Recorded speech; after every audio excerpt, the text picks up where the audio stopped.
Let me get straight into the action on the topic and IoT and security. So a lot of people here and a lot of companies start thinking about getting their devices connected and basically getting all the benefits of that. But at the same stage, they're thinking about security and how to do it properly. So as the course of today's presentation, what we're going to talk about is to have a bit of overview of IoT growth and revenue opportunities. So maybe some of that would be quite known to you, but nevertheless, we'll have a brief look into the history. And then we talk about the IoT security risk and how do you get it right. So let's walk the memory lane and see what IoT is all about. So IoT, or Internet of Things, has been hot child on the block for about 3-4 last years. Top of the news, everybody's crying IoT is there. IoT, not many people understand that it's not something new. It's actually effectively just another name for machine-to-machine. And machine-to-machine has been there for at least a couple of decades, since 1970. And a couple of things actually changed in the last decade or so, which actually enabled the whole IoT paradigm. And I'm going to talk about a few of them. So first of all is the Moore's law. It basically become possible to have a piece of hardware as small as like thumbnail. I actually have a piece of hardware on me. You can see it's pretty small. So which used to be like size of that cube or even bigger is now fits into a small kind of chip in here. But most importantly, it's just priced of about a couple US$. So imagine about that. And it has Wi-Fi inbuilt in. So you can actually literally integrate it into anything, into even pack of the Guinness if you want, and track it and receive all the data.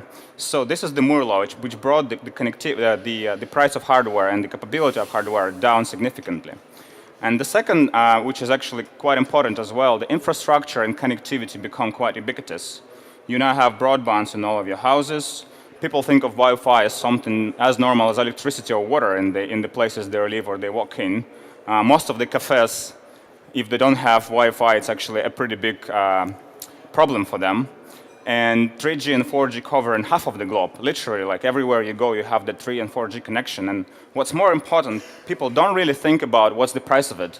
If I ask any of you how much you pay per megabyte of data you consume on your broadband or your 3G, you would probably never know, because it's actually so cheap that you don't bother.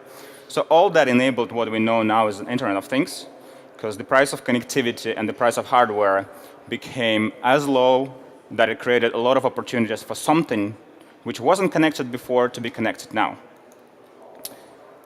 And then if you look at the hype and analytics looking into that, someone like Gartner predicts 20.8 billion of devices to be connected in the next 4 to 5 years. Just think about it.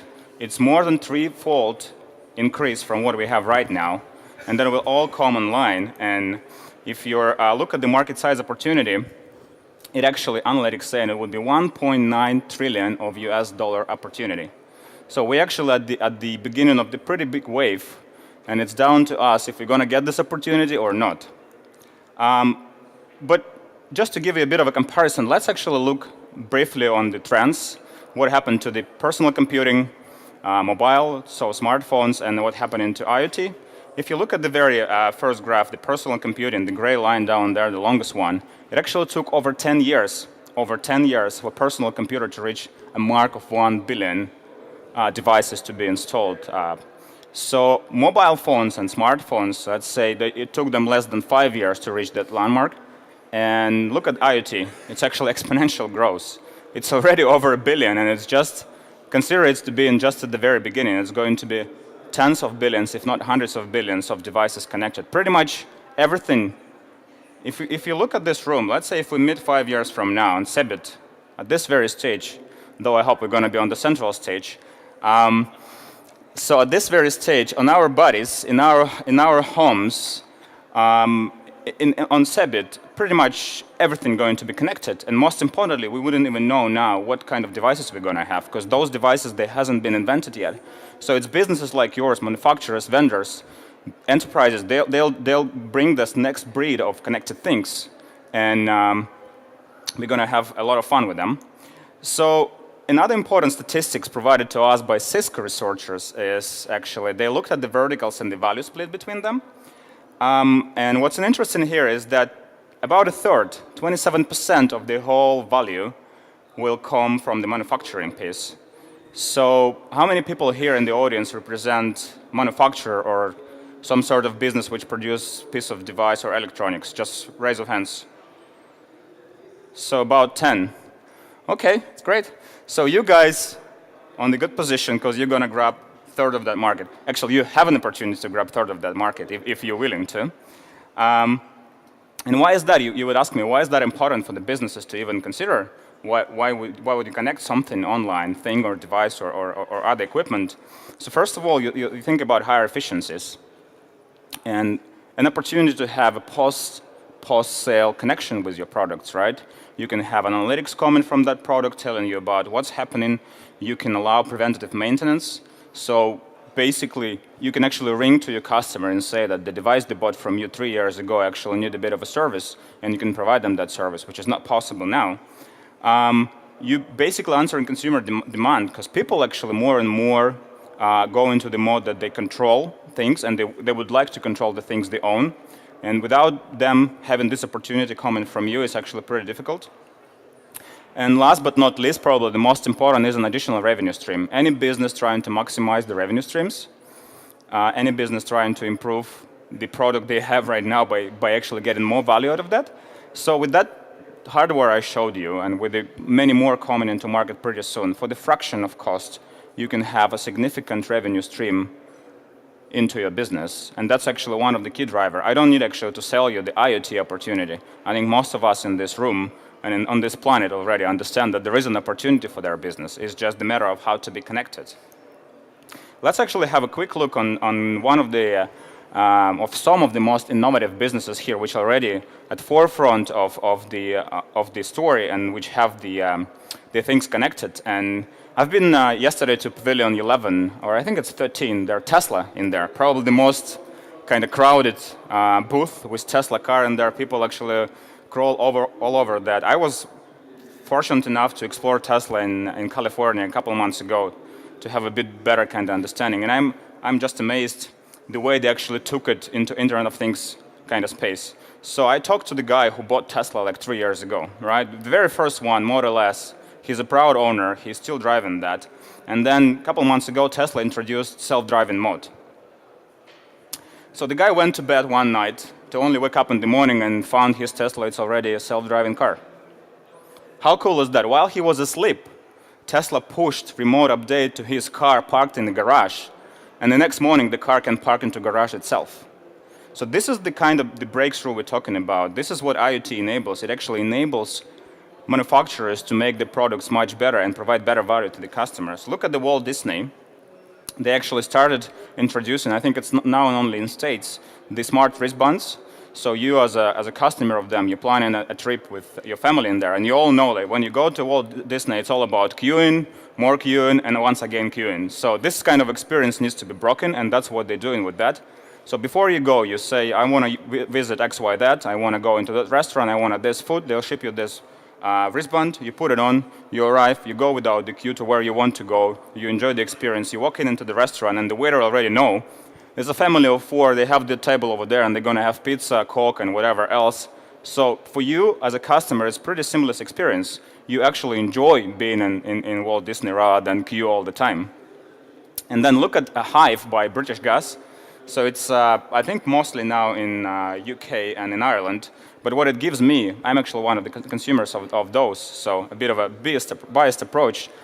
It gives me an opportunity to save on energy and basically on my money by actually heating the apartment when I need it to be heated, rather than using some cycle. So let's say now I'm in Hanover and I actually turn it off remotely, and when I'm going to be on my flight back, just before boarding the plane, I can turn it on and arrive to the warm house. So how cool is that? And if you think about how spread it globally, probably like 1% of the households have it. But in 5-10 years, that's going to be 100% of households. On-farm is doing the same magic of Internet of Things for farms. They basically enable farmers to have a better understanding of what's happening with their crops, the temperature, the soil, everything they need to know, provide them the analytics and statistics so the farmers can actually concentrate on what they do best, making sure the thing is growing and they supply it to the consumers rather than worrying about the conditions and everything else. And Schneider Electric, basically a company which is pretty well known in Germany, they're actually one of the innovators in connecting electrical devices and electrical equipment online. So look at them, they are disruptors in the existing markets, and they are already doing what we are talking about, and more companies will follow. And those of you guys who has not followed yet, you will be following them pretty soon. And that's where actually the old worry starts, is the IoT security, is the risk. Because everyone who is thinking about connection, the very first question they ask, yeah, but somebody will hack into that and something happened, how secure is that? And everybody's scratching their head and thinking, yeah, it's cool, I'd like to have more revenue streams, but how do I get it connected in a secure way? And in fairness, this is a fairly well known problem, and there is obviously some reasons to be worrying about. First of all, somebody can get access to your consumer data, obviously to company-sensitive data. There could be identity theft, access to devices, and many things can happen and can go wrong. So you don't want somebody named a hacker, this a person who never know how he looks like, named hacker, to have an access to your devices. And actually, it's happening right now. Even the big companies which are connecting their things now, they actually not doing it in the right manner. That's the case study, basically, of FisherPrice, probably one of the biggest toys manufacturer in the world. They introduced to the market a smart toy, connected bear. So it's basically a bear which interacts with the child, learns the name and a couple other things, and kind of having more kind of interactive experience with the child. So a security firm called Rapid7 ran the security test on this bear and figured out that it's actually pretty easy hackable. So, and it's actually hackable from the application FisherPrice supplied for the parents for this bear, so they can actually put some stuff as well. So they reported about that. FisherPrice ran on and fixed the issue, so nobody was hurt. But this is a great example where a big company like FisherPrice, with enough resources and time to do something right, made a pretty basic mistake and released product to the market which can compromise the consumers of the product. And in this case, probably those consumers, they are the most precious one. Those everyone care about, they are kids. So you do care about your child and what happened to your child. The question then for all of us is, will your brand survive? Like if I get that thing connected, so FisherPrice addressed the issue. Probably they had a bit of a problem, but then it sorted out. But we don't want to step into there, right? We don't want to have such an exposure, such a bad press about our brands. That's why we need to get security right. And how to get it right, we are going to talk a bit more about this now. And I'm going to share a couple of things with you. By no means is it an exhaustive list, but it gives you a bit better overview of what you need to do in order to get security right. So security, as always, consists of multiple parts. In the IoT, it consists of hardware piece, the actual device, that physical chip I was talking to you about. So this thing which will go into your, let's say, device or equipment, and the software piece. So on the hardware piece, what you need to make sure is that you're using a pretty good whole crypto stack on a chip and random number generation feature enabled. But not all of that. You actually have to also go for anti-tampering features. So if somebody has a physical access to your device, even if they tamper into that, they will not be able to get required information in order to hack the rest.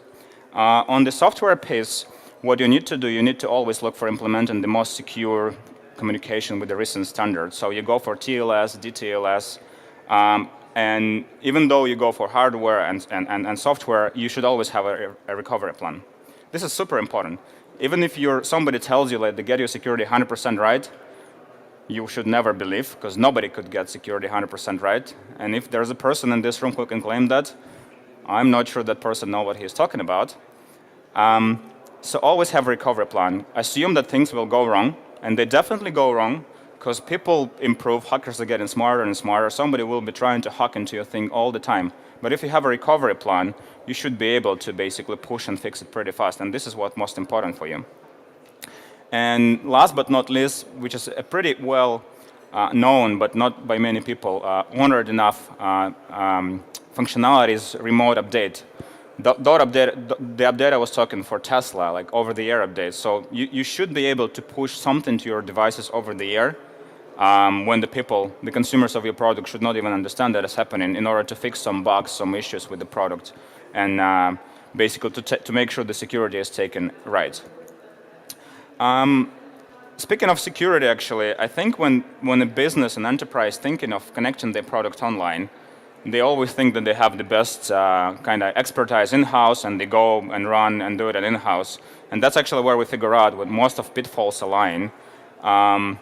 When people are doing it in-house, they assume that they know everything, but in fact, security protocols and other security-related stuff is pretty complex, and it does require significant experience and expertise in the area.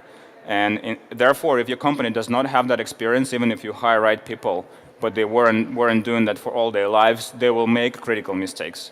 Assume that it's going to happen. And the other one, which is actually very interesting, because we talk about Internet of Things and companies running into that field, is that everyone is trying to be as fast as possible there. And sometimes for the sake of speed, the security things are taken quite easily. So if you want to launch something fast, you tend to behave like, oh, like they say in Ireland, it's going to be grand, and you just launch it to the market, and then like FisherPrice, you find it's not grand. It's actually quite bad in terms of security and needs to be fixed. That's why I'll give you a couple of examples of companies we worked with on Cesanta's part who are taking it seriously and making the security piece right.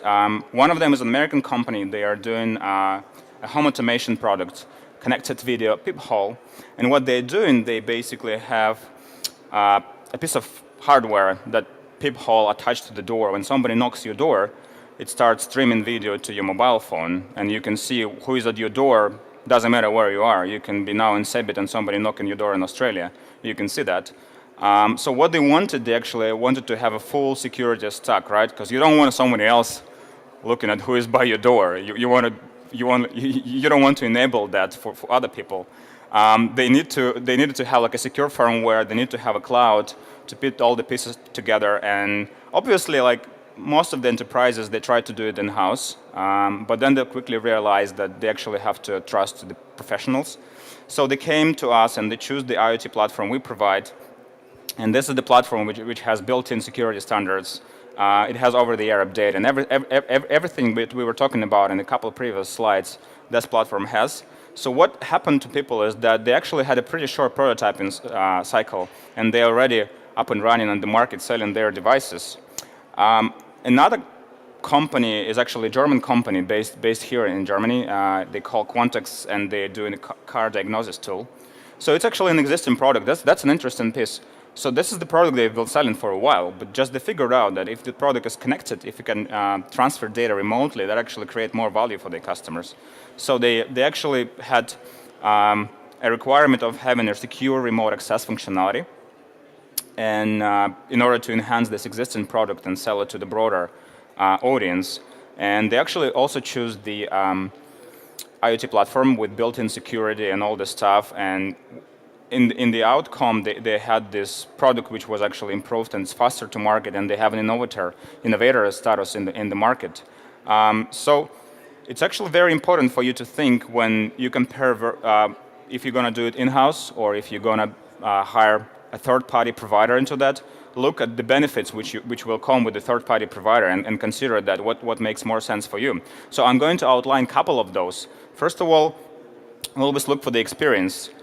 Make sure that the company you're working with or the people you're working with, they really know what they're talking about, and they do provide an ongoing support for whatever they develop for you.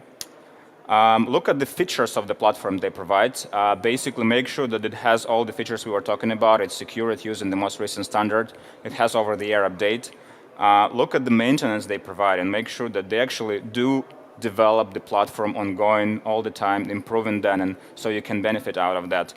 Last but not least, I think from the experience we have so far, hiring a trusted third-party provider to do that for you is actually turning out to be much more cost-efficient than to run it internally, significantly cost-efficient. If you want to try it yourself, you're more than welcome, and then you can share your feedback.